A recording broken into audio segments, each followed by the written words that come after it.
ഈ സദസ്സിൽ നിന്ന് പുറത്തേക്ക് ഇറങ്ങുമ്പോ നമ്മുടെ പാപങ്ങൾ മുഴുവനും പൊറുപ്പിച്ചെടുത്തിട്ട് ഒരു ഈമാനിക ആവേശത്തോടെ നമുക്ക് ഇറങ്ങാൻ കഴിയണം. അല്ലാഹു സ്വീകരിക്കട്ടെ. ഒരുപാട് തെറ്റുകൾ ചെയ്തവരാ, ഞാനും ചെയ്തവരാ, നിങ്ങളും ചെയ്തവരാ.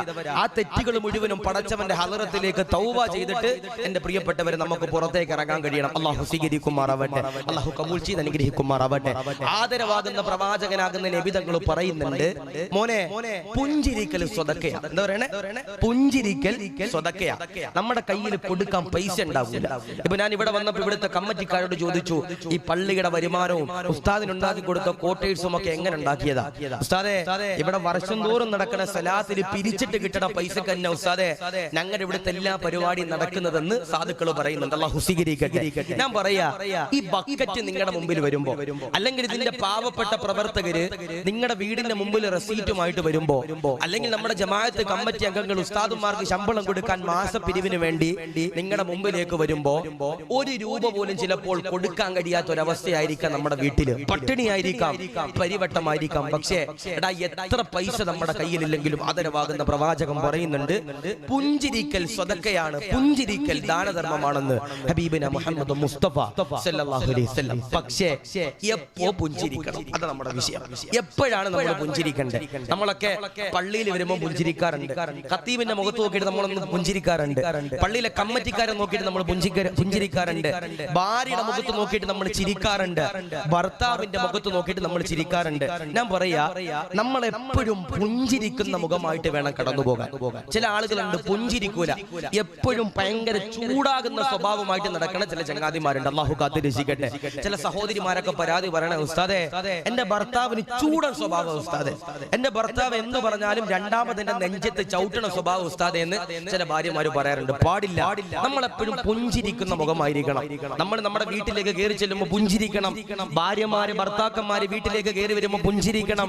മക്കള് വാപ്പയും ഉമ്മയും കയറി വരുമ്പോൾ പുഞ്ചിരിക്കാനുള്ള ഒരു മുഖം നമുക്ക് എന്റെ പ്രിയപ്പെട്ടവരെ കടന്നു വരണം. പക്ഷേ നമ്മളെപ്പോഴാ പുഞ്ചിരിക്കണ്ടേ? നമ്മളെപ്പോഴാ പുഞ്ചിരിക്കണ്ടേ? ആ വിഷയം നമ്മൾ പഠിക്കാൻ പോവാ. അല്ലാഹു സ്വീകരിക്കട്ടെ. പുഞ്ചിരിക്കേണ്ടത് എപ്പോഴാ? നമ്മുടെ ജീവിതത്തിൽ പുഞ്ചിരിക്കേണ്ടത് എപ്പോഴാ? ആദരവാകുന്ന പ്രവാചകനാകുന്ന നബി തങ്ങൾ അതാ പറയുകയാ, ചിരിക്കേണ്ടത് എപ്പോഴാ? പുഞ്ചിരിക്കേണ്ടതെപ്പോഴാ? ലോകത്തിന്റെ പ്രവാചകനാകുന്ന നബി തങ്ങൾ അതാ പറയുകയാ, മനോഹരമാകുന്ന സ്വർഗത്തിന്റെ വേദി കഴിഞ്ഞിട്ട് നീ നിന്റെ വീട്ടിലേക്ക് എന്റെ പ്രിയമുള്ളവരെ കടന്നു ചെല്ലുമ്പോ വിളിക്കാതെ വരുന്ന അതിഥിയാരാ? വിളിക്കാതെ വരുന്ന അതിഥിയാരാ? സയ്യിദുനാ അസ്റായീൽ അലൈഹിസ്സലാം. അസ്റായീൽ അലൈഹിസ്സലാത്തു വസ്സലാം അതാ കടന്നു വരികയാ. അസ്റായീൽ കടന്നു വരുന്ന രൂപം എങ്ങനാ? നമസ്കരിച്ചവരാണോ? നോമ്പ് പിടിച്ചവരാണോ? സകാത്ത് കൊടുത്തവരാണോ? നന്മകൾ ചെയ്തവരാണോ? ഹജ്ജുകൾ ചെയ്തവരാണോ? ഉംറകൾ ചെയ്തവരാണോ? നന്മയിലൂടെ കടന്നു പോയവരാണോ?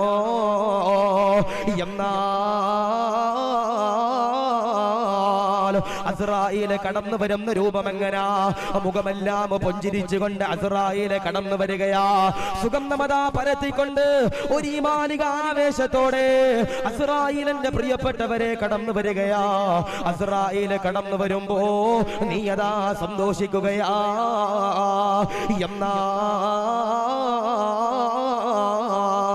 നമസ്കരിക്കാതെ, നോമ്പ് പിടിക്കാതെ, സകാത്ത് കൊടുക്കാതെ, നന്മ ചെയ്യാതെ, ഹജ്ജ് ചെയ്യാതെ, ഉംറ ചെയ്യാതെ, കള്ളു കുടിച്ചുകൊണ്ട്, ചീട്ട് കളിച്ചുകൊണ്ട്, ഹാൻസ് വെച്ചുകൊണ്ട്, MDMA അടിച്ചുകൊണ്ട് തിരുവനന്തപുരത്തിന്റെ പരിസരത്തിലൂടെ നടന്നവരാണോ? ഓടിയവരാണോ?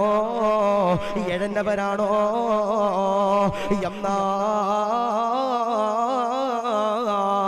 അസ്റായീൽ കടന്നു വരുന്ന രൂപം എങ്ങനാ? ആദരവാകുന്ന പ്രവാചകനതാ പറയുകയാ, മുഖമെല്ലാം കറുത്തിരണ്ടുകൊണ്ട് ദുർഗന്ധം എന്റെ പ്രിയപ്പെട്ടവരെ പരത്തിക്കൊണ്ട് പേടിപ്പിക്കുന്ന രീതിയിൽ എന്റെ പ്രിയപ്പെട്ടവരെ കടന്നു വരികയാ.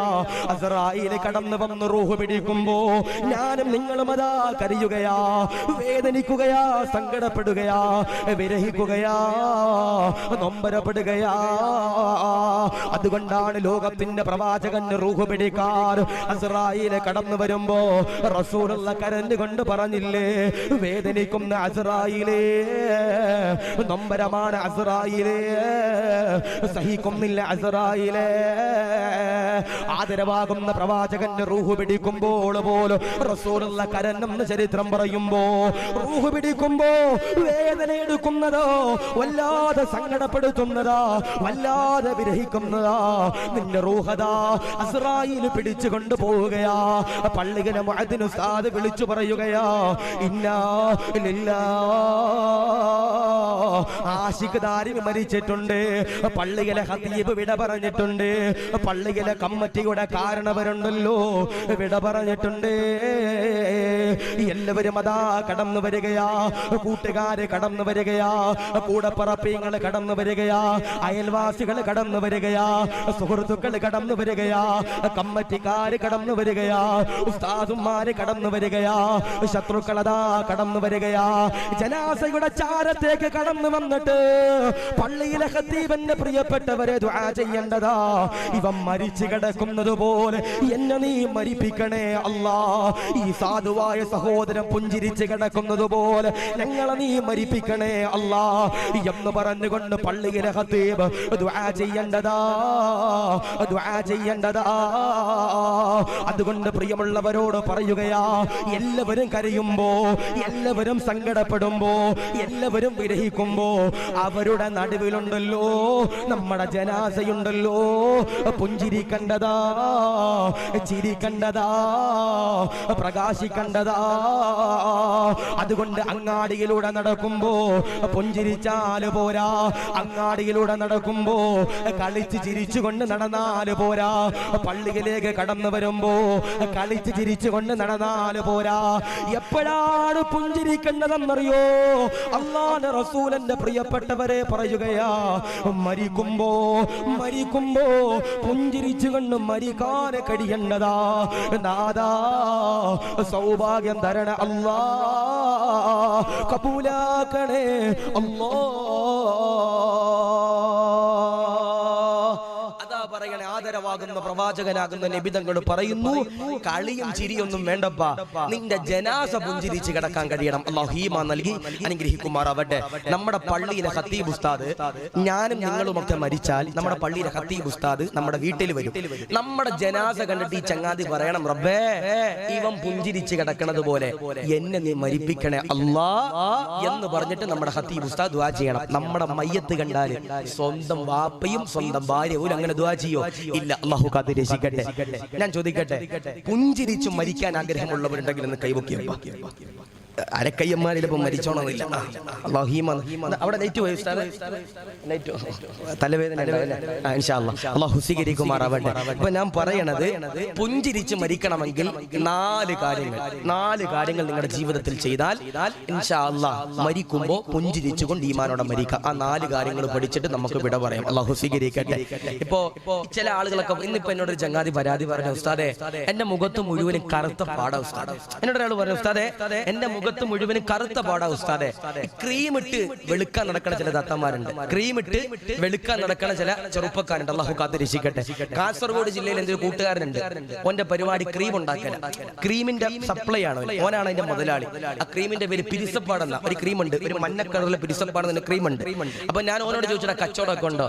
എന്റെ പൊന്നു ഉസ്താദെ, കൊല്ലം ജില്ലക്കാരെ ഏറ്റവും കൂടുതൽ ക്രീം വാങ്ങണേ, അല്ലാഹു നല്ല ഗ്രഹിക്കുമാറാവട്ടെ. അപ്പൊ ഞാൻ ചോദിച്ചോടാ, കള്ളമാണോ പറയണേ? അല്ല ഉസ്താദെ. ഓന്റെ ഫോൺ എടുത്തിട്ട് ബാർഗ്രാഫ് ആ കച്ചവടത്തിന്റെ ഡീറ്റെയിൽസ് ഇങ്ങനെ കാണിച്ചപ്പോ ഏറ്റവും കൂടുതൽ ഓർഡർ പിരിസപ്പാട് ക്രീമിന് കിട്ടിയിരിക്കുന്നത് കൊല്ലം ജില്ലയിൽ. അല്ലാഹു കാത്ത് രക്ഷിക്കട്ടെ. ഇതേതാ ജില്ല ഉസ്താദെ? തിരുവനന്തപുരം. അപ്പൊ അല്ലാഹു നൽകി ഗ്രഹിക്കുമാറാവട്ടെ. എടാ, ക്രീം ഇട്ട് വെളുക്കണ്ട, ക്രീം ഇട്ട് വെളുക്കണ ചില ചങ്ങാതിമാരുടെ മുഖം നോക്കണം, സൂര്യന്റെ താപമേറ്റതുപോലെ മുഖത്ത് നിന്ന് തൊലിയൊക്കെ പോയിട്ടുണ്ടാകും. അല്ലാഹു കാത്ത് രക്ഷിക്കട്ടെ. വെളുപ്പെന്ന് പറഞ്ഞാൽ അതല്ല, മുഖത്തൊരു പ്രകാശം വേണം.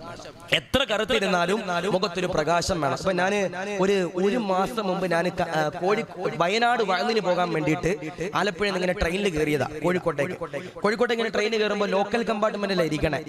ഞാൻ ഇരിക്കണ സമയത്ത് ഒരു 4 ചെറുപ്പക്കാരൻ എന്റെ ചുറ്റും ഇങ്ങനെ ഇരിക്കണുണ്ട്. അപ്പൊ ഞാൻ തൊപ്പിയിട്ടിട്ട് ഇങ്ങനെ ഇരിക്കണേ. അപ്പൊ എന്നോട് ഒരു ചെറുപ്പക്കാരൻ 4 ചെറുപ്പക്കാർ ഇങ്ങനെ നോക്കുക, എന്റെ മുഖത്തോട്ട് ഇങ്ങനെ നോക്കുക, എന്തോ പരിചയമുള്ളത് പോലെ. ഞാൻ ചോദിച്ചു എന്താടാ നോക്കണേ? ഒന്നുമില്ല ഉസ്താദേ. ഞാൻ പിന്നെ ചോദിച്ചു എന്താടാ നോക്കണേ? ഒന്നുമില്ല ഉസ്താദേ. ഞാൻ എന്തോ ഓനെ തല്ലാൻ പോണത് പോലെ നോക്കണത് കണ്ടാൽ ഞാൻ ചോദിച്ചു എന്തിനാടാ നോക്കണേ? അപ്പൊ ഓൻ പറഞ്ഞു ഉസ്താദ് എവിടെ കണ്ടു പരിചയമുണ്ട്. അപ്പൊ ഞാൻ ചോദിച്ചു എവിടെ കണ്ടു പരിചയം? ഉസ്താദ് തൊപ്പി ഒന്ന് നോക്കോ, മനസ്സിലാകണില്ല. തൊപ്പി ഒന്ന് നോക്കോ. ഞാൻ തൊപ്പി വെച്ചു. തൊപ്പി വെച്ചിട്ട് പോലെ എന്നെ മനസ്സിലായില്ല. ഉസ്താദ് ആ ഷാളും കൂടി ഒന്ന് ഇടുമെന്ന് ചോദിച്ചു. അപ്പൊ ഞാൻ ഷാള് വിട്ടു. അപ്പൊ എന്നോട് ചോദിച്ചു ഉസ്താദല്ലേ വഴന്ന് പറയാൻ പോണ ആശികധാരമി എന്ന് ചോദിച്ചു. അപ്പൊ ഞാൻ പറഞ്ഞു ഞാൻ തന്നെ. അപ്പൊ ഞാൻ ഓനോട് ഒരു കാര്യം ചോദിച്ചിട്ട് നിനക്ക് എന്നെ ഇത്രയും നേരം നോക്കിയിട്ട് മനസ്സിലായില്ലേ? ഓൻ പറഞ്ഞൊരു കാര്യമുണ്ട് ഉസ്താദേ, നിങ്ങൾ ഫ്ലെക്സിലും ഇൻസ്റ്റാഗ്രാമിലും യൂട്യൂബിലും ഫേസ്ബുക്കിലും വയലിലും ഒക്കെ വെളുത്തിട്ടാ, നേരിട്ട് കാണാൻ കറുത്തിട്ടാ. ഗ്രഹിക്കട്ടെ. അപ്പൊ ഞാൻ പറയണത് എത്ര കറുത്താലും മരിച്ചു കിടക്കുമ്പോ എങ്ങനെ വെളുത്ത് കിടക്കാൻ കഴിയണം? നമ്മുടെ മുഖമെല്ലാം പുഞ്ചിരിച്ച് കിടക്കാൻ കഴിയണം. ചില ആളുകൾ പറയും ഉസ്താദ് എന്നെ കറുമ്പാ കൂട്ടുകാരെ വിളിക്കാൻ. അല്ലെ ചില ആണുങ്ങളുണ്ട് കറുത്ത പെണ്ണുങ്ങളെ നിക്കാഹ് ചെയ്യൂല. കറുത്തുപോയി എന്ന് പറഞ്ഞിട്ട് ചില പെൺകുട്ടികൾ എന്ത് ചെയ്യൂല? വിവാഹം ചെയ്യൂല. മസല നോക്കിക്കഴിഞ്ഞാൽ ഉസ്താദെ ഞാൻ പറയണില്ല, ഏറ്റവും കൂടുതൽ ദാമ്പത്തിക ജീവിതത്തിൽ ബറക്കത്തുണ്ടാകുന്നത് കറുത്ത പെണ്ണായിട്ട് ലഹീമ നൽകി ഗ്രഹിക്കുമാറാവട്ടെ. ഇനി ഉസ്താദെ എന്റെ ഭാര്യ വെളുത്തിട്ട ഉസ്താദെ നാളെ തന്നെ മറ്റേ നെറോലാക്സിന്റെ ഒരു കറുത്ത പെയിന്റും മേടിച്ചുകൊണ്ട് അടിക്കുക. അതല്ല ഇപ്പൊ പറയണേ. കറുത്ത പെണ്ണും വെളുത്ത പെണ്ണൊക്കെ തുല്യം ലഹീമ നൽകി ഗ്രഹിക്കുമാറാവട്ടെ. ബിലാൽ തങ്ങളും സൽമാൻ തങ്ങളും ഇസ്ലാമിൽ ഒന്നാ. അവര് കറുത്തിട്ടും വെളുത്തിട്ടാണെന്ന് പറഞ്ഞ റസൂലുള്ള മാറ്റി നിർത്തിയിട്ടില്ല. പക്ഷേ മരിച്ചു കിടക്കുമ്പോ കറുത്ത് കിടക്കാൻ പാടില്ല. മുഖം പ്രകാശിച്ച് കിടക്കാൻ കഴിയണം. ഞാൻ അതാ പറഞ്ഞ മരിച്ചു കിടക്കുമ്പോ ഈമാനോടെ മുഖം പ്രകാശിച്ച് കിടക്കുന്ന 4 വിഭാഗമുണ്ടെന്ന് ഹബീബിന മുഹമ്മദ് മുസ്തഫ സല്ലല്ലാഹു അലൈഹി വസല്ലം. ആ 4 വിഭാഗങ്ങളെ പറ്റി പഠിച്ചിട്ട് ഇൻഷാ അല്ലാഹ് ഒരു 10 മണിയാകുമ്പോൾ നമുക്ക് ഇവിടെ നിന്ന് വിട പറയണം. അല്ലാഹു സ്വീകരിക്കുമാറാവട്ടെ. അല്ലാഹു റാഹത്തിലാക്കി അനുഗ്രഹിക്കുമാറാവട്ടെ. ഇരിക്കൂലേ? ഇല്ലെങ്കിൽ ചിലപ്പോൾ കറുത്ത് മരിക്കും. ഇനി മരിക്കൂല എന്ന് ചിന്തിക്കുന്നവരുണ്ടെങ്കിൽ അത് കൈപൊക്കിയ ഉസ്താദെ ഞാൻ മരിക്കൂല എന്ന് ധൈര്യമുള്ളവരുണ്ടെങ്കിൽ അത് കൈപൊക്കിയ ആരെങ്കിലും മുമ്പിലിരിക്കണ ചെറിയ മുട്ടയെന്ന് പോലും വിളിച്ചിട്ടില്ല മരിക്കും. അങ്ങനെ ആരെങ്കിലും ആരുമില്ല. കാരണം എന്തേ നമ്മുടെ നാട്ടില് പള്ളിക്കാട്ടില് മീസാൻ കല്ലിന്റെ ചുവട്ടിൽ കിടക്കുന്ന സാധുക്കള് നമുക്ക് ഉദാഹരണമാണ്. 3 അടയാളങ്ങൾ മരണത്തിന്റെ അടയാളമാണെന്ന് ഹബീബിന മുഹമ്മദ് മുസ്തഫ സല്ലല്ലാഹു അലൈഹി വസല്ലം. 1 ശരീരത്തിൽ നരയുണ്ടെങ്കിൽ എഴുതി വെച്ചോ, എത്ര ഡൈ ചെയ്താലും നീ മരിക്കും. അല്ലാഹീമ നൽകി അനുഗ്രഹിക്കുമാറാവട്ടെ. എത്ര ഡൈ ചെയ്താലും നീ മരിക്കും. ശരീരത്തിന്റെ 1ാമത്തെ അടയാളം ശരീരത്തിൽ നര വന്നു കഴിഞ്ഞാൽ. ഇപ്പൊ ഞാൻ ഇപ്പൊ ഇങ്ങോട്ട് ഇന്ന് കാസർഗോഡ് കണ്ണൂരിൽ നിന്ന് ഇങ്ങോട്ട് കഴിഞ്ഞു വരുന്ന വഴി ഞാൻ വന്ദേ ഭാരതിന് വരുമ്പോ എന്റെ കൂടെ ആരും സംസാരിക്കാനില്ല. അവസാനം കിട്ടി TTR-നെ കിട്ടിയ. അപ്പൊ TTR ഞാനായിട്ട് നല്ല സംസാരിച്ചു. കുറെ നേരം ഇരുന്ന് കാസർഗോഡ് ഇവിടം വരെ സംസാരിച്ചു. നല്ല പരിചയം. ഉസ്താദെ ഫോൺ നമ്പർ ഒക്കെ ടിക്കറ്റ് കിട്ടിയില്ല എന്നെ വിളിച്ചാൽ മതി എന്നൊക്കെ പറയാൻ നല്ല പരിചയം. അപ്പൊ ഈ ചങ്ങാതിയുടെ കുടുംബത്തിന്റെ ഫോട്ടോ എന്നെ ഇങ്ങനെ കാണിച്ചു. അപ്പൊ അദ്ദേഹത്തിന് താടിയില്ല. അപ്പൊ ഞാൻ ചോദിച്ചു നിങ്ങളെ ഫോട്ടോയിൽ രണ്ടിലും നല്ല വ്യത്യാസമുണ്ട്. കാരണം നേരിട്ട് കാണുമ്പോ താടിയുണ്ട്, ഫോട്ടോയിൽ താടിയില്ല. അപ്പൊ ചങ്ങാതി പറയും ഉസ്താദെ നിങ്ങൾക്കൊക്കെ താടി ഷേപ്പ് ചെയ്യാനും അതിനും ഇതിനൊക്കെ ആളുകൾ ഉണ്ടാവും, അതിന് ശീലം ഉണ്ടാകും. ഞങ്ങൾക്ക് ശീലമില്ല ഉസ്താദെ. എന്റെ എനിക്ക് 48 വയസ്സുണ്ട് ഉസ്താദെ. ഈ 48 വയസ്സായത് കൊണ്ട് എന്റെ താടിക്ക് ഇങ്ങനെ നരച്ചുകൊണ്ടിരിക്കുക. അപ്പൊ എനിക്ക് ഷേപ്പ് ചെയ്താലും മാത്രം പോരെ, ഡൈയും ചെയ്യേണ്ടി വരുമെന്നൊരു സാധുവായ സഹോദരൻ പറയുമ്പോ എത്ര ഡൈ ചെയ്താലും അസ്റായിൽ ഒന്ന് പിടിക്കും. അല്ലാഹു കാത്ത് രക്ഷിക്കട്ടെ. 2 മുതുകു വളഞ്ഞു കഴിഞ്ഞാൽ അത് മരണത്തിന്റെ 2ാമത്തെ അടയാളമാണ്. മുതുകു വളഞ്ഞു കഴിഞ്ഞാൽ. 3 നിരന്തരമാകുന്ന അസുഖങ്ങൾ ഒരാളുടെ ശരീരത്തിലുണ്ടെങ്കിൽ അതും മരണത്തിന്റെ 3ാമത്തെ അടയാളമാണെന്ന് ഹബീബിന മുഹമ്മദ് മുസ്തഫ സല്ലല്ലാഹു അലൈഹി വസല്ലം. അപ്പൊ ഈ 3 അടയാളങ്ങൾ എന്തായാലും ഉണ്ടാകും. പക്ഷേ മരിക്കുമ്പോ എങ്ങനെ മരിക്കണം? പുഞ്ചിരിച്ചുകൊണ്ട് മുഖം എല്ലാം പ്രകാശിച്ചുകൊണ്ട് ലാ ഇലാഹ ഇല്ലല്ലാഹ് ചൊല്ലി മരിക്കാൻ കഴിയണം. അല്ലാഹു സ്വീകരിക്കട്ടെ.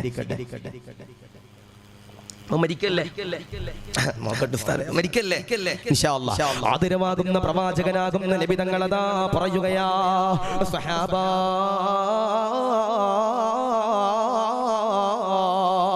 മരിക്കുമ്പോ പുഞ്ചിരിച്ചുകൊണ്ട് മരിക്കണോ, ഈമാനോടെ മരിക്കണോ, ഇഖ്ലാസോടെ മരിക്കണോ. ആദരവാകുന്ന പ്രവാചകനാകുന്ന നബി തങ്ങളതാ മരണപ്പെടുകയാ. റസൂലുള്ളാഹിയതാ വഫാത്താവുകയാ. മദീന മുഴുവൻ കഴിയുകയാ. മദീന മുഴുവനും അതാ, ലോകം മുഴുവനും അതാ സങ്കടപ്പെടുകയാ. എല്ലാവരും അതാ മസ്ജിദ് നബവിക്കകത്തേക്ക് കടന്നു വരികയാ. സയ്യിദ് ബിൻ അസ്ലമ തങ്ങളുണ്ട്, അബൂബക്കർ തങ്ങളുണ്ട്, ഉമർ തങ്ങൾ ഇരിക്കുന്നുണ്ട്, അലിയാർ തങ്ങൾ ഇരിക്കുന്നുണ്ട്, ഉസ്മാൻ തങ്ങൾ ഇരിക്കുന്നുണ്ട്, ബിലാൽ തങ്ങൾ ഇരിക്കുന്നുണ്ട്. എല്ലാവരും അതാ സങ്കടപ്പെടുകയാ, വേദനിക്കുകയാ. ലോകത്തിന്റെ പ്രവാചകനാകുന്ന നബി തങ്ങളാണല്ലോ വഫാത്തായത്. സങ്കടം സഹിക്കുന്നില്ല, വേദന സഹിക്കുന്നില്ല. ഞങ്ങളുടെ റസൂലാണ് വിട പറഞ്ഞു പോയത്.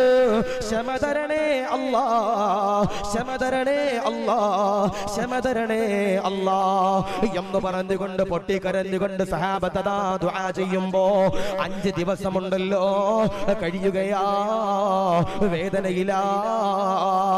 ഉടൻ തന്നെ സയ്യിദ് ബിൻ അസ്ലമ തങ്ങളുണ്ടല്ലോ അബൂബക്കർ തങ്ങളോട് പറയുകയാ, അബൂബക്കർ തങ്ങളെ റസൂലുള്ള പറഞ്ഞതാണല്ലോ, ആരെങ്കിലും ഒരാൾ മരണപ്പെട്ട് കഴിഞ്ഞാൽ, ആരെങ്കിലും ഒരാൾ മരിച്ചു കഴിഞ്ഞാൽ, ആരെങ്കിലും ഒരാൾ വിട പറഞ്ഞു കഴിഞ്ഞാൽ 3 ദിവസത്തിൽ കൂടുതൽ ഒരിക്കലും നിങ്ങൾ സങ്കടപ്പെടാൻ പാടില്ലോ, വിഷമിക്കാൻ പാടില്ല, സങ്കടപ്പെടാൻ പാടില്ല, ദുഃഖിക്കാൻ പാടില്ല. എത്രയോ പേരാ വിട പറഞ്ഞു പോകുന്നത്. 6 വയസ്സുള്ള മക്കളുണ്ടല്ലോ, 10 വയസ്സുള്ള മക്കളുണ്ടല്ലോ, 25 വയസ്സുള്ള സഹോദരിമാരുണ്ടല്ലോ, 30 വയസ്സുള്ള ഭർത്താവുണ്ടല്ലോ. ഈ ലോകത്ത് നിന്ന് വിട പറയുമ്പോ 3 ദിവസത്തിൽ കൂടുതൽ സഹിക്കാൻ പാടില്ല, വേദനിക്കാൻ പാടില്ല. റസൂലുള്ള യഥാ വിട പറഞ്ഞപ്പോ 5 ദിവസം അതാ സഹാബത്ത് കരയുമ്പോ സയ്യിദ് ബിൻ അസ്ലമ തങ്ങൾ പറയുകയാ, അബൂബക്കറേ ഇതെതിരാണല്ലോ, റസൂലുള്ള പറഞ്ഞതിന് വിപരീതമാണല്ലോ. അബൂബക്കർ തങ്ങളതാ ചോദിക്കുകയാ, എന്താണ് വിപരീതമായി ചെയ്തത്? ആ സമയത്തതാ സയ്യിദ് ബിൻ അസ്ലമ പറയുകയാ, അബൂബക്കറേ 3 ദിവസത്തിൽ കൂടുതൽ സങ്കടപ്പെടാൻ പാടില്ല, വേദനിക്കാൻ പാടില്ല. ഉടൻ തന്നെ അബൂബക്കർ തങ്ങളതാ പറയുകയാ, എല്ലാവരും പിരിഞ്ഞു പോകുക, എല്ലാവരും വീട്ടിലേക്ക് പോകുക, എല്ലാവരും ജോലി എടുത്തുകൊണ്ട് ജീവിക്കാൻ പറയുമ്പോ ഉടൻ തന്നെ സയ്യിദ് ബിൻ അസ്ലമ തങ്ങള് കരഞ്ഞുകൊണ്ട് ചോദിക്കുകയാ, എല്ലാവരും വിട പറയുകയാണോ, എല്ലാവരും പോകുകയാണോ, എല്ലാവരും പിരിഞ്ഞു പോകുകയാണോ? എന്നിട്ടതാ സയ്യിദ് ബിൻ അസ്ലമ ചോദിക്കുകയാ, ആദരവാകുന്ന പ്രവാചകനാകുന്ന നബി തങ്ങള് ഒരുപാട് നന്മകൾ പഠിപ്പിച്ചല്ലോ, അതിലൊരു നന്മയുണ്ടല്ലോ, പറഞ്ഞു തരുമോ? അബൂബക്കറേ, അബൂബക്കർ തങ്ങളതാ കരയുകയാ, അബൂബക്കർ തങ്ങളതാ പറയുകയാ, എനിക്കതിന് കഴിയൂല, എതിനെനിക്ക് കഴിയൂല. അബൂബക്കർ ഉമറിനോട് പറയുകയാ, ഉമറേ നീ അതാ റസൂലുള്ള പറഞ്ഞ നന്മകളുണ്ടല്ലോ ഈ കാണുന്ന സഹാബത്തിന് പഠിപ്പിച്ചു കൊടുക്കുക. ഉമറതാ കരയുകയാ, ഇല്ല അബൂബക്കറേ എനിക്കതിന് കഴിയൂല. ഉസ്മാൻ തങ്ങളോട് പറയുകയാ, ഉസ്മാൻ തങ്ങൾ പറയുകയാ, എനിക്കതിന് കഴിയൂല.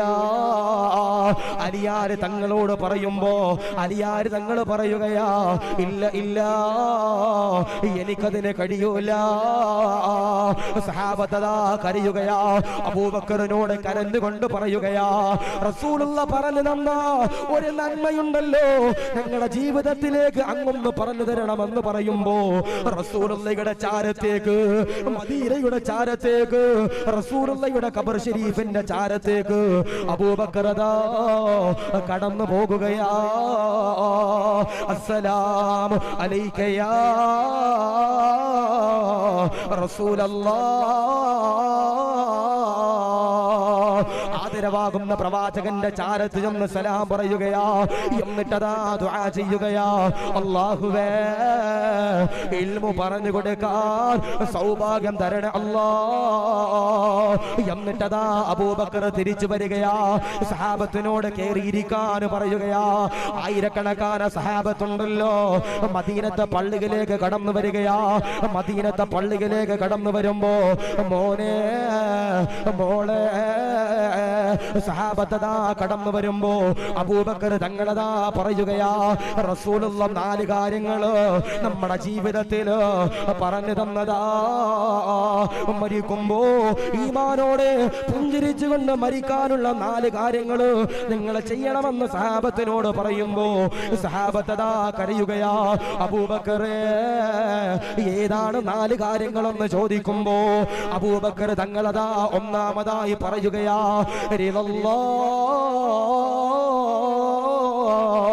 അല്ലാഹുവിനോടുള്ള തൃപ്തിയാ, അല്ലാഹുവിനോടുള്ള ബഹുമാനമാ, അല്ലാഹുവിനോടുള്ള കടപ്പാടാ. ഇബാദത്ത് ചെയ്യുമ്പോ, സദഖ കൊടുക്കുമ്പോ, നിസ്കരിക്കുമ്പോ, സകാത്ത് കൊടുക്കുമ്പോ, വഅദ് പറയുമ്പോ, ഇമാമത്ത് നിൽക്കുമ്പോ, ദുആ ചെയ്യുമ്പോ, തലമറക്കുമ്പോ, പടച്ചവനെ പേടിച്ചുകൊണ്ട് അമല് ചെയ്താൽ, പടച്ചവന്റെ തൃപ്തി ഉദ്ദേശിച്ചുകൊണ്ട് ആരെങ്കിലും ഒരാൾ അമല് ചെയ്താൽ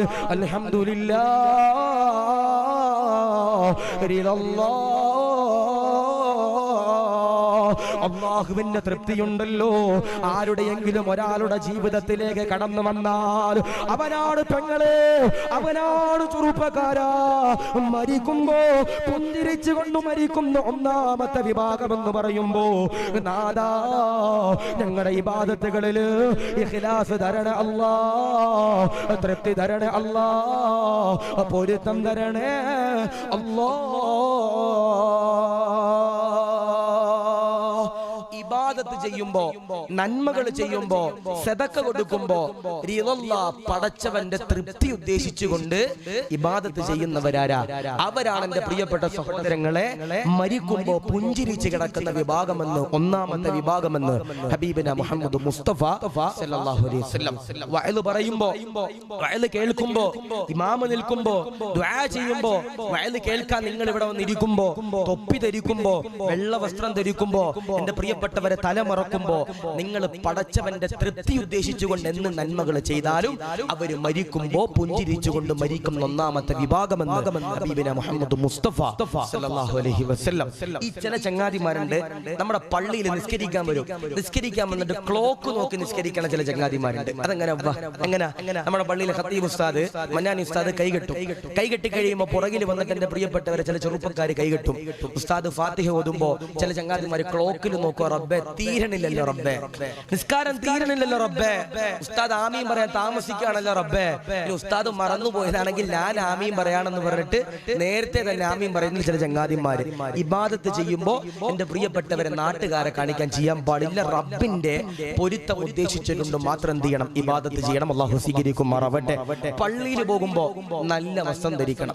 നിങ്ങള് വീട്ടിൽ ചെന്നിട്ട് നിങ്ങളുടെ ഭാര്യമാരുടെ, നിങ്ങൾ വീട്ടിൽ ചെന്നിട്ട് നിങ്ങളുടെ നിസ്കാര കുപ്പായത്തിന്റെ ഈ ഭാഗം, ലൈറ്റ് ഇല്ലാത്തോണ്ട് കാണാത്തുണ്ടോ? ഇല്ലല്ലോ, നോക്കിയോ.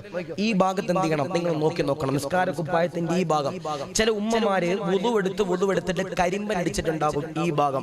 പക്ഷെ മാറ്റുവോ? മാറ്റില്ല. ചില ആളുകളുടെ കരിമ്പൻ അടിച്ചിട്ട് തുരുമ്പടിച്ച് ഓട്ട വീണിട്ടുണ്ടാകും, എന്നാലും മാറ്റില്ല. അല്ലാഹു കാത്തിരക്ഷിക്കട്ടെ. അവര് പടച്ചവന്റെ തൃപ്തി ഉദ്ദേശിക്കണില്ല. അല്ലാഹു ഈമാൻ നൽകട്ടെ. ഇപ്പോ നിസ്കരിക്കാൻ വരുമ്പോ ഞാൻ പറഞ്ഞു, നല്ല വസ്ത്രം ധരിക്കാതെ വരുന്ന ചില ചങ്ങാതിമാരുണ്ട്, അല്ലേ? ഇപ്പൊ ഞാൻ വേൾഡ് കപ്പിന്റെ സമയത്ത് നമ്മുടെ കൊയിലാണ്ടി ഭാഗത്തൊരു സ്ഥലത്ത് ഞാൻ വാഴ്ന്നിന് പോയി. തിരൂര് ഞാൻ നിസ്കരിക്കാൻ വേണ്ടി അസർ നിസ്കരിക്കാൻ കയറി. ഞാൻ മസ്ബൂക്കായിട്ടാ ചെല്ലണേ, 2ാമത്തെ റക്കഅത്തിലെ ചെല്ലണേ. ഞാൻ നിസ്കരിക്കാൻ വേണ്ടി കൈ കെട്ടുമ്പോ എന്റെ മുമ്പിൽ 3 പേര് നിസ്കരിക്കുക. ഷെയ്ഖുന എംബാപ്പെ, ഷെയ്ഖുന റൊണാൾഡോ, ഷെയ്ഖുന മെസ്സി, 3 പേര് ഇങ്ങനെ നിസ്കരിക്കുക. അപ്പൊ ഞാൻ ഓർത്ത്, റബ്ബേ നീ എംബാപ്പയ്ക്ക് രാത്രി കളിയൊക്കെ ഉള്ളതല്ലേ, മെസ്സിക്കും കളിയൊക്കെ ഉള്ളതല്ലേ റബ്ബേ, ചിലപ്പോ കളിക്കാൻ വന്നായിരിക്കും. നോക്കുമ്പോ ആരപ്പാ? ആ നാട്ടിലെ 3 ചെറുപ്പക്കാര് ജേഴ്സി ഇട്ടിട്ട്, ഹത്തീബും കൂടി ഇട്ടാൽ മതി, ബാക്കി എല്ലാവരും ഇട്ടിട്ടുണ്ട്. അല്ലാഹു ഈമാൻ നൽകി അനുഗ്രഹിക്കുമാറാവട്ടെ. അല്ലാഹു കാത്തിരക്ഷിക്കട്ടെ. പാടില്ല, നിസ്കരിക്കുമ്പോൾ നല്ല രീതിയിൽ നിസ്കരിക്കാൻ കഴിയണം. ഇപ്പോ വേൾഡ് കപ്പ് ഖത്തറിൽ ഉദ്ഘാടിച്ചത് ഒരു പരിശുദ്ധമാക്കപ്പെട്ട ഖുർആനിന്റെ ആയത്ത് കൊണ്ട. ആയത്തിന്റെ അർത്ഥം നമ്മൾ എന്താണെന്ന് മനസ്സിലാക്കിയിട്ടുണ്ടോ? ഇല്ല. ആ ആയത്ത് ഒരു കാലില്ലാത്തൊരു കുട്ടി എന്റെ പ്രിയപ്പെട്ടവരെ ഓതിയപ്പോ നമ്മളൊക്കെ പറഞ്ഞു, കണ്ടില്ലടാ ഖുർആൻ ഓതിയിട്ടടാ ഖത്തറിൽ വേൾഡ് കപ്പ് ഉദ്ഘാടിച്ചേ. അതിന്റെ അർത്ഥം നമുക്കറിയോ? അതിന്റെ അർത്ഥം അറിയോ?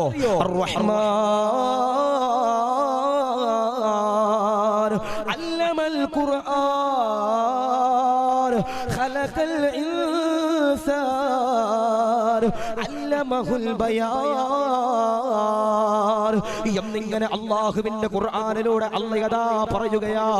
എന്നിട്ടതാ അല്ലാഹ് പറയുകയാ, ഫബിഅയ്യി ആലാഇ റബ്ബികുമാ തുകദ്ദിബാൻ. എടാ അല്ലാഹ് നിനക്ക് കൈ തന്നു, എടാ അല്ലാഹ് നിനക്ക് കാല് തന്നു, എടാ അല്ലാഹ് നിനക്ക് മൂക്ക് തന്നു, എടാ എന്നിട്ട് ഇശാ നിസ്കരിക്കാതെ നീ എന്റെ ടർഫിൽ കളി കാണാൻ പോയതെന്ന് അല്ലാഹുവിന്റെ പരിശുദ്ധമാക്കപ്പെട്ട ഖുർആൻ. അതാ പറയണേ, ഇബാദത്ത് ചെയ്യുമ്പോ തൃപ്തി വേണം, റബ്ബിന്റെ പൊരുത്തം ഉദ്ദേശിച്ച് എന്ത് ചെയ്യണം? ഇബാദത്ത് ചെയ്യണം. നമ്മൾ സദക്ക കൊടുക്കുമ്പോ അത് നാട്ടുകാരെ കാണിക്കാൻ കൊടുത്താലേ പോരാ. ഇപ്പൊ ചാരിറ്റിക്കാരുണ്ടാകും, ചാരിറ്റിക്കാര് ഒരു ബിരിയാണിക്കിടുന്ന ഒരു മുന്തിരി മേടിച്ചു കൊടുത്താൽ പോലും ഫേസ്ബുക്കിൽ ലൈവ് ഇടുന്ന ചില ചാരിറ്റിക്കാരുണ്ട്. അല്ലാഹു കാത്തിരക്ഷിക്കുമാറാവട്ടെ, അല്ലാഹു ഈമാൻ നൽകട്ടെ. പാടില്ല. എന്ത് ചെയ്താലും അതിന്റെ പ്രിയപ്പെട്ടവരെ പടച്ചവന്റെ തൃപ്തി കിട്ടാൻ ചെയ്താൽ, പടച്ചവന്റെ തൃപ്തി കിട്ടാൻ വേണ്ടി ആരെങ്കിലും ഒരാൾ ഇബാദത്ത് ചെയ്താൽ അവരാണ് മരിക്കുമ്പോ ഈമാനോടെ പുഞ്ചിരിച്ചുകൊണ്ട് മരിക്കുന്ന ഒന്നാമത്തെ വിഭാഗം എന്ന് ഹബീബിന മുഹമ്മദ് മുസ്തഫ സല്ലല്ലാഹു അലൈഹി വസല്ലം. ബഹുമാനപ്പെട്ട ഈസാ നബിയുടെ ചരിത്രം എന്റെ പ്രിയമുള്ളവരെ പഠിക്കേണ്ടതാ. റൂഹുല്ലാഹി ഈസാ അലൈഹിസ്സലാം, ഈസാ നബി അലൈഹിസ്സലാത്തു വസ്സലാമിന്റെ പ്രിയമുള്ളവരെ ഒരു മലഞ്ചെരിവിലൂടെ കടന്നു പോകുകയാ. പടച്ചവനെ, ഈസാ നബി അതാ കടന്നു പോകുമ്പോ ഒരു വിഭാഗമുണ്ടല്ലോ ഇബാദത്ത് ചെയ്യുകയാ, ദുആ ചെയ്യുകയാ, പടച്ചവനോട് ദുആ ചെയ്യുകയാ. ഈസാ നബി അതാ കടന്നു വരികയാ. ഈസാ നബി ആ വിഭാഗത്തിന്റെ മുഖത്തേക്ക് നോക്കുമ്പോ അവരതാ മെലിഞ്ഞിരിക്കുകയാ, ക്ഷീണിച്ചിരിക്കുകയാ. ആ സമയത്തിന്റെ പ്രിയമുള്ളവരെ ഈസാ നബി ചോദിക്കുകയാ, എന്തിനാണ് മക്കളെ നിങ്ങൾ ഇബാദത്ത് ചെയ്യുന്നത്? നിങ്ങൾ ഇങ്ങനെ സമയം മുഴുവൻ ഇബാദത്ത് ചെയ്യുന്നത്? ആ സമയത്തുണ്ടല്ലോ അവരതാ പറയുകയാ, സ്വർഗത്തിന് വേണ്ടിയാ, സ്വർഗത്തിന് വേണ്ടിയാ. ഈസാ നബിയോടാ ചെറുപ്പക്കാര് പറയുകയാ, പ്രായമുള്ളവര് പറയുകയാ, ഞങ്ങളതാ പടച്ചവനോട് ഇബാദത്ത് ചെയ്യുന്നത് സ്വർഗമെന്ന് പറയുന്ന ഏറ്റവും വലിയ പ്രതിഫലമുണ്ടല്ലോ ലഭിക്കാനാ, ലഭിക്കാനാ. ഈസാ നബി അതാ പുഞ്ചിരിക്കുകയാ. എന്നിട്ടാ മലഞ്ചെരിവിലൂടെ നടന്നു പോകുമ്പോ ഈസാ നബി അതാ രണ്ടാമത്തെ വിഭാഗമുണ്ടല്ലോ കാണുകയാ. ഒരു കൂട്ടം ആളുകള് മലഞ്ചെരിവിന്റെ ചവിട്ടത്തിരുന്നു കൊണ്ട് ആ വിഭാഗം എന്റെ പ്രിയപ്പെട്ടവരെ ഇബാദത്ത് ചെയ്യുകയാ. അവരതാ പടച്ചവനെ ഒരു ഈർക്കിലി പോലുള്ള ശരീരമാ, വല്ലാതെ ക്ഷീണിച്ചിരിക്കുകയാ. അവരതാ ഇബാദത്ത് ചെയ്ത് കണ്ട് ക്ഷീണത്തിലാ. ഈസാ നബി അതാ ചോദിക്കുകയാ, നിങ്ങളുടെ ലക്ഷ്യമെന്താ? നിങ്ങളുടെ ആഗ്രഹമെന്താ? ഇബാദത്ത് ചെയ്യുന്നതെന്തിനാ? അവരതാ പറയുകയാ, ഈസാ നബിയെ, ഞങ്ങളതാ ഇബാദത്ത് ചെയ്യുന്നത് നരകത്തിൽ നിന്ന് കാവല് നേടാൻ വേണ്ടിയാണ്. നരകമെന്ന് പറയുന്ന തീജ്വാലയുള്ള അദാബിൽ നിന്ന് കാവല് തേടാനാ, കാവല് തേടാനാ. പടച്ചവനെ, ഈസാ നബി അതാ ചിരിക്കുകയാ. എന്നിട്ടാ മലഞ്ചെരിവിലൂടെ നടന്നു പോകുകയാ. മൂന്നാമത്തെ വിഭാഗമുണ്ടല്ലോ കുറച്ചാളുകൾ എന്റെ പ്രിയപ്പെട്ടവര് മലഞ്ചെരിവിന്റെ ചാരത്തിരുന്നു കൊണ്ട് ഇബാദത്ത് ചെയ്യുകയാ, ഇബാദത്ത് ചെയ്യുകയാ. ഈസാ നബി ആ വിഭാഗത്തിന്റെ ചാരത്തേക്ക് കടന്നു വരികയാ. ഈസാ നബി അതാ പറയുകയാ, എന്തിനാണ് നിസ്കരിക്കുന്നത്? എന്തിനാണ് ദുആ ചെയ്യുന്നത്? എന്തിനാണ് ഇബാദത്ത് ചെയ്യുന്നത്? എന്തിനാണ് പ്രാർത്ഥിക്കുന്നത്? ആ സമയത്തുണ്ടല്ലോ മൂന്നാമത്തെ വിഭാഗമുണ്ടല്ലോ പറയുകയാ,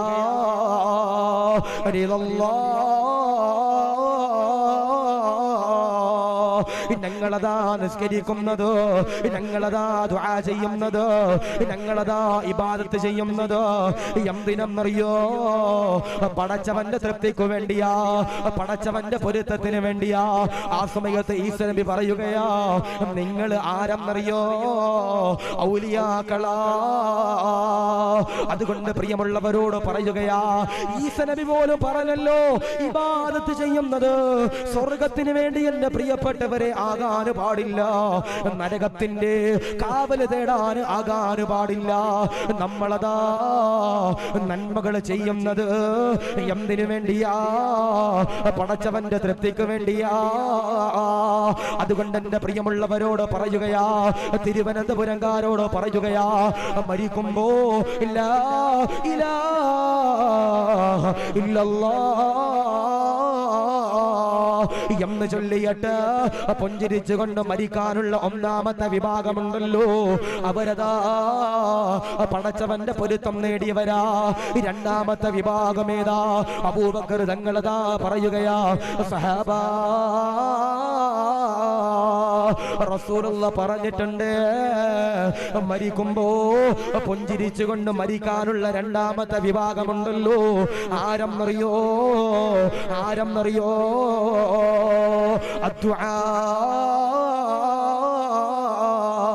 ദുആ ചെയ്യുന്നവനാ, പടച്ചവന്റെ മുമ്പിൽ ദുആ ചെയ്യുന്നവനാ, പടച്ചവന്റെ മുമ്പിൽ ദുആ ചെയ്യുന്നവനാ.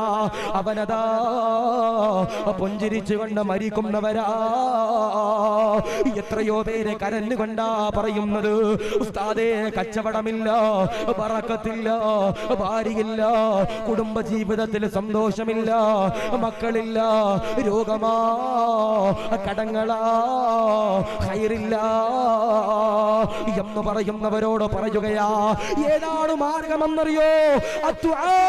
പടച്ചവന്റെ മുമ്പില് ആരെങ്കിലും ഒരാളെന്നെ പ്രിയപ്പെട്ടവരെ ദുആ ചെയ്താൽ അൽഹംദുലില്ലാഹ്, അവരാണ് മരിക്കുമ്പോ ഈമാനോടെ മരിക്കുന്ന രണ്ടാമത്തെ വിഭാഗമെന്ന് റസൂലുള്ള പറയുമ്പോ, എപ്പോഴാണ് ദുആ ചെയ്യേണ്ടതെന്നറിയോ?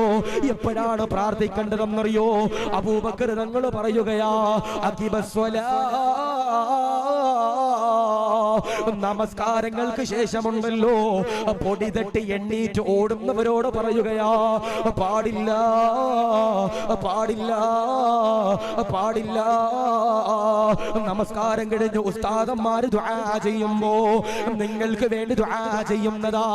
ആമീനു പറയണേ, ആമീനു പറയണേ ചെറുപ്പക്കാരാ. വയല് കഴിഞ്ഞ് അവസാനമുണ്ടല്ലോ നിങ്ങൾക്ക് വേണ്ടിയാ പൊട്ടിക്കരഞ്ഞ് ദുആ ചെയ്യുന്നത്. ആരെങ്കിലും ഒരാൾ ദുആ ചെയ്താൽ അവനുണ്ടല്ലോ മരിക്കുമ്പോ പുഞ്ചിരിച്ചുകൊണ്ട് മരിക്കുന്നതാ. അതുകൊണ്ട് പ്രിയമുള്ളവരോട് പറയുകയാ, സങ്കടം വരുമ്പോ, വേദന വരുമ്പോ, വിഷമങ്ങൾ വരുമ്പോ, പ്രയാസങ്ങൾ വരുമ്പോ, നൊമ്പരങ്ങൾ വരുമ്പോ ചെയ്യേണ്ടതെന്താ?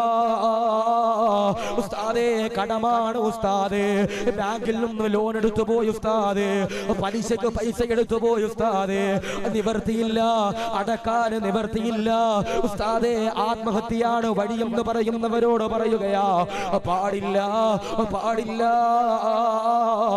അതിനുള്ള മാർഗമേതാ? ദുആണെന്ന് റസൂലുള്ള എന്റെ പ്രിയമുള്ളവരെ പറയുമ്പോ ഈ സദസ്സിലെ ദുആകള് കബൂലാക്കണേ അല്ലാഹ്. ആരെങ്കിലും ഒരാൾ നിസ്കാരങ്ങൾക്ക് ശേഷം ആരെങ്കിലും ഒരാൾ പൊട്ടിക്കരഞ്ഞ് ദുആ ചെയ്താൽ അവരാണ് എന്റെ പ്രിയപ്പെട്ട സഹോദരങ്ങളെ മരിക്കുമ്പോ ഈമാനോടെ മരിക്കുന്ന രണ്ടാമത്തെ വിഭാഗമെന്ന് ഹബീബുന മുഹമ്മദ് മുസ്തഫ സല്ലല്ലാഹു അലൈഹി വസല്ലം. ഒന്ന് ആലോചിച്ച് നോക്കിയേ, നിസ്കാരത്തിന് ശേഷം പൊടിയും തട്ടി എണീച്ചു പോണ ചില ചങ്ങാതിമാരുണ്ട് അല്ലെ. ചില പുത്തൻവാദികളൊക്കെ പറയാറുണ്ട് നിസ്കാരത്തിന് ശേഷം ദുആ ഇല്ല, ദുആ ഇല്ലെന്ന്. മോനെ, എന്റെ പ്രിയപ്പെട്ടവരെ, ബഹുമാനപ്പെട്ട അബൂബക്കർ തങ്ങൾ പറയുന്നു, മരിക്കുമ്പോ ഈമാനോടെ മരിക്കുന്ന രണ്ടാമത്തെ വിഭാഗം ദുആ ചെയ്യുന്നവരാണെന്ന് ബഹുമാനപ്പെട്ട അബൂബക്കർ സിദ്ദീഖ് റളിയല്ലാഹു അൻഹു. സഹാബത്ത് ചോദിച്ചു, സിദ്ദീഖ് തങ്ങളെ ഞങ്ങൾ എപ്പോഴാ ദുആ ചെയ്യണ്ടേ? ഞങ്ങൾ എപ്പോഴാ പടച്ചവനോട് ദുആ ചെയ്യണ്ടേ? സിദ്ദീഖ് തങ്ങൾ പറഞ്ഞു, ആരെങ്കിലും ഒരാൾ അഖിബസ്വലാ, നിസ്കാരത്തിന് ശേഷം ഉടനെ ആരെങ്കിലും ഒരാൾ ദുആ ചെയ്താൽ അൽഹംദുലില്ലാ അവർക്ക് ദുആക്ക് ഇജാബത്തുണ്ടെന്ന് ബഹുമാനപ്പെട്ട അബൂബക്കർ സിദ്ദീഖ് റളിയല്ലാഹു അൻഹു. അല്ലേ, ഞാൻ ചോദിക്കട്ടെ, നമുക്കൊരു രോഗം വരുമ്പോ എല്ലാവരും എന്ത് ചെയ്യും? ഒരു പാട്ട് എടുത്തിട്ട് പള്ളിയുടെ മുമ്പിൽ വരും. പാടില്ല പാടില്ല. നമുക്കൊരു ക്യാൻസർ എന്ന് പറയുന്ന അസുഖം വരുമ്പോ നമ്മൾ പള്ളിയിൽ ചെല്ലണം, നമ്മൾ ഖുർആൻ എടുക്കണം, കുറച്ചു നേരം ഖുർആൻ ഓതിയിട്ട് മുസല്ല വിരിച്ചിട്ട് 2 റക്അത്ത് നിസ്കരിച്ചിട്ട് റബ്ബിന്റെ മുമ്പിൽ ദുആ ചെയ്യണം. അല്ലാഹ്, നീ അല്ലാതെ വേറെ ആരുമില്ല പടച്ചവനെ, ഞങ്ങൾക്ക് നീ അല്ലാതെ ഒരാളുമില്ല റബ്ബേ എന്ന് പറഞ്ഞിട്ട് കരഞ്ഞിട്ട് എന്ത് ചെയ്യണം? ദുആ ചെയ്യണം. അല്ലാഹു സ്വീകരിക്കട്ടെ. ഇപ്പൊ ഇത് തിരുവനന്തപുരം ജില്ല അല്ലേ ഉസ്താദേ? ഇവിടെ സ്ത്രീധനം ഉസ്താദ് ശ്രീധരൻ മേടിച്ചിരുന്നു? ഇല്ല, മേടിച്ചില്ല. അള്ളാഹു ഉസ്താദിന്റെ കുടുംബ ജീവിതത്തിലൊക്കെ അള്ളാഹു ബറക്കത്ത് നൽകി അനുഗ്രഹിക്കുമാറാവട്ടെ. എന്നോട് ഒരാൾ പറഞ്ഞു, ഉസ്താദെ പെണ്ണ് കിട്ടുമ്പോ കൊല്ലത്ത് നിന്ന് കെട്ടണം. പെണ്ണ് കിട്ടുമ്പോ കൊല്ലത്ത് നിന്ന് കെട്ടണം. ഞാൻ ചാന്തപ്പ അതാകുമ്പോ പെണ്ണും കിട്ടും, പണ്ടവും കിട്ടും, കാറും കിട്ടും. അള്ളാഹു നൽകി അനുഗ്രഹിക്കുമാറാവട്ടെ. എന്താ പറഞ്ഞ പെണ്ണും കിട്ടും, പണ്ടവും കിട്ടും, കാറും കിട്ടും, എല്ലാം കിട്ടും. ഇപ്പൊ 25-26 വയസ്സുള്ള ചില ചങ്ങാതിമാരുടെ ഗൂഗിളിലെ ഹിസ്റ്ററി നോക്കണം. എന്താപ്പാ ബലഹീനയുടെ മൈലേജാ നോക്കണേ, സ്വിഫ്റ്റിന്റെ മൈലേജാ നോക്കണേ. കാരണം എന്തേ, സ്വന്തമായിട്ട് വാങ്ങാനല്ല, പെണ്ണിന്റെ വീട്ടുകാർ കൊടുക്കുന്ന കാറിന്റെ മൈലേജ് നോക്കി അടക്കുക. ചില ഉളുപ്പില്ലാത്തവന്മാർ അള്ളാഹു കാത്ത് രക്ഷിക്കട്ടെ. ഞാൻ പറയാ, സ്ത്രീധനം ചോദിച്ചു വാങ്ങാൻ പാടില്ല. സ്ത്രീധനം ചോദിച്ചു വാങ്ങാൻ പാടില്ല. അവര് തരുന്നത് എന്താന്ന് വെച്ചാൽ വാങ്ങിച്ചോണം. അവര് തരുന്നത് എന്താന്ന് വെച്ചാൽ വാങ്ങിച്ചോണം. അതിന് നിങ്ങൾക്ക് 100 പവൻ തന്നാലും നിങ്ങൾ മേടിച്ചോ. അല്ലാതെ എന്റെ ഇറച്ചിക്കട ചെന്നിട്ട് ആടിന്റെ അതും കൂടി വേണമെന്ന് പറഞ്ഞതുപോലെ പെണ്ണിനെ കെട്ടണമെങ്കിൽ എനിക്ക് ബലേനോക്കും ഒരു സ്റ്റെപ്പിന് ടയറും കൂടെ വേണമെന്ന് പറയുന്നത് ഹമക്കിങ്ങൾ അള്ളാഹു കാത്തിരിക്കട്ടെ. പിന്നെ പറയാ, ഈ പെണ്ണ് കാണാൻ പോകുമ്പോ കബറി കിടക്കണ വല്യാപ്പാനെ കൂടെ കൊണ്ടുപോകാൻ നിൽക്കരുത്. പെണ്ണ് കാണാൻ ആരാ പോകണ്ടേ? എടാ നീ പോണം, നിന്റെ കുടുംബക്കാരും നിന്റെ അടുത്ത വാപ്പുമ്മ ആരെങ്കിലും പോണം. ഇത് പള്ളിയിലെ ഖത്തീബിനെ വിളിക്കും, മോദിൻ ഉസ്താദിനെ വിളിക്കും, കബറി കിടക്കണ മൂത്താപ്പാനെ വിളിക്കും. മൂത്താപ്പാന്റെ തൊട്ടപ്പുറത്ത് കബറി കിടക്കണ ഏതെങ്കിലും കൊച്ചാപ്പ ഉണ്ടെങ്കിൽ അവനെ എല്ലാരെയും വിളിച്ചിട്ട് ആ പെണ്ണ് കാണാൻ പോണം. അള്ളാഹു കാത്തിരിക്കട്ടെ. പാടില്ല, പാടില്ല.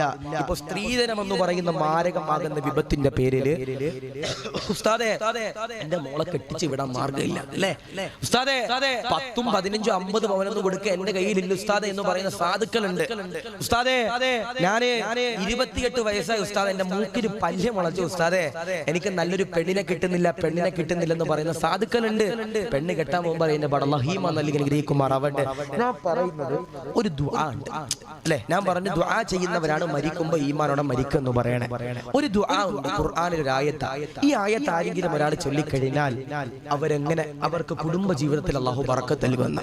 ചില ആളുകൾ പറയാറുണ്ട്, ഉസ്താദേ 10 കൊല്ലമായി കല്യാണം കഴിഞ്ഞിട്ട് മക്കളില്ല. അപ്പൊ എന്നോട് ഒരു സാധുവായ സഹോദരി പറഞ്ഞു, ഉസ്താദേ 8 കൊല്ലമായി കല്യാണം കഴിഞ്ഞിട്ട് ഞാൻ ഒരു ഫംഗ്ഷനും പോകാറില്ല ഉസ്താദേ, ഞാൻ ഒരു കല്യാണത്തിനും പോകാറില്ല ഉസ്താദേ, ഒരു കുടുംബക്കാരനെ വീട്ടിൽ പോകാറില്ല. ഞാൻ എന്തേ ഉസ്താദേ? അവരുടെ വീട്ടിലൊക്കെ ചെല്ലുമ്പോ എന്നോട് ചോദിക്കുന്ന ഒരു ചോദ്യമുണ്ട്, ഗർഭിണിയായില്ലേ, മക്കളായില്ലേ, ആർക്കാ കുഴപ്പം, കൗണ്ട് കുറവാർക്ക എന്ന് കുടുംബക്കാര് പോലും കളിയാക്കുന്ന രീതിയിൽ അല്ലാഹു നൽകട്ടെ.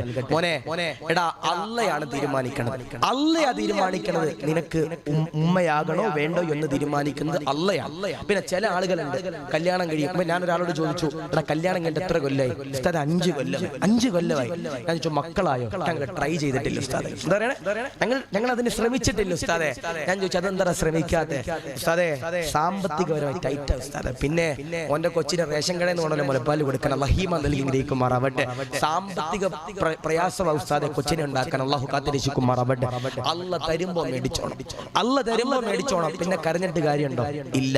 അതാ പറയണ. ചില ആളുകൾ പറയും, ഉസ്താദെ ഞങ്ങൾക്ക് ഇപ്പം വേണ്ട, എന്റെ ഭാര്യ ഇച്ചിരി കൂടെ ഫ്രീ ആയിട്ട് നടന്നോട്ട് ഉസ്താദ് എന്ന് പറയും. പാടില്ല. അല്ല തരുമ്പോ മേടിച്ചോണം.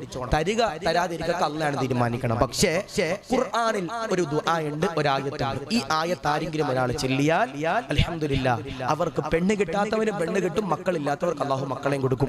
ചൊല്ലോ. ഞാൻ ചോദിക്കട്ടെ, നല്ല ഭാര്യമാരെ വേണ്ട, നല്ല ഭാര്യമാരെ വേണ്ടതെന്ന് കൈവക്കിയപ്പോ ധൈര്യത്തിൽ പൊക്കുന്നേ ആരുമില്ല. നല്ല ഭർത്താക്കന്മാരെ വേണ്ടെന്ന് കൈവക്കിയപ്പോ ആരില്ല. ഞാൻ കാസർഗോഡ് ഒരു സ്ഥലത്ത് വന്നിട്ട് ചോദിച്ചു, നല്ല ഭാര്യമാരെ വേണ്ടത് കൈവക്കാൻ. 98% പേരും പൊക്കിയത് പെണ്ണ് കെട്ടിയവരാ. അല്ലാഹു നൽകി ഗ്രഹിക്കുമാറാവട്ടെ. കെട്ടിക്കഴിഞ്ഞിട്ട് പെട്ടെന്ന് പറഞ്ഞിട്ട് കാര്യമുണ്ടോ? ഉണ്ടോ ഉസ്താദേ? ഇല്ല. ഞാൻ കെട്ടിയിട്ടില്ല. അതുകൊണ്ടാ. കെട്ടിക്കഴിഞ്ഞിട്ട് പെട്ടെന്ന് പറഞ്ഞിട്ട് കാര്യമുണ്ടോ? ഇല്ല. അള്ളാഹുവിന്റെ ഖുർആനിൽ ഒരു ദുആ ഉണ്ട്. ഈ ദുആ ആരെങ്കിലും ഒരാൾ ചൊല്ലിയാൽ അവന്റെ കുടുംബ ജീവിതത്തിനും അള്ളാഹു ബറക്കത്ത് നൽകും. മക്കളില്ലാത്തവർക്ക് അള്ളാഹു മക്കളെ നൽകും. എത്ര ചികിത്സിച്ചിട്ടും മക്കളില്ലെങ്കിലും ഈ ദുആ ചെയ്തോ. മഹാന്മാരാകുന്ന പണ്ഡിതന്മാരെന്റെ പ്രിയമുള്ളവരെ പറയുകയാ, ഏതാണ് ദുആ എന്നറിയോ?